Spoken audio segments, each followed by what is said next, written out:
What's going on, people? Welcome back to Jamaica Alpha Space. Blessing to you, blessing to your family. Remember to leave a like, subscribe. Shout out to everyone who have subscribed before. The channel is growing. I love it. Love the interaction as well.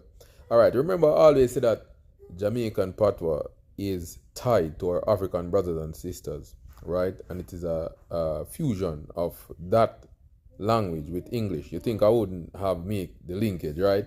No, wrong. Today I'm going to use a word that is linked directly to our West African brothers and sisters, right? And that word is poto-poto. In English, you'd say it's very muddy. In Jamaica, we say poto-poto. Use like this. Place your poto-poto in, man. Whenever you hear that, do not wear your son the best because it's going to get dirty. Poto-poto, derived directly from Yoruba, West Africa, meaning muddy.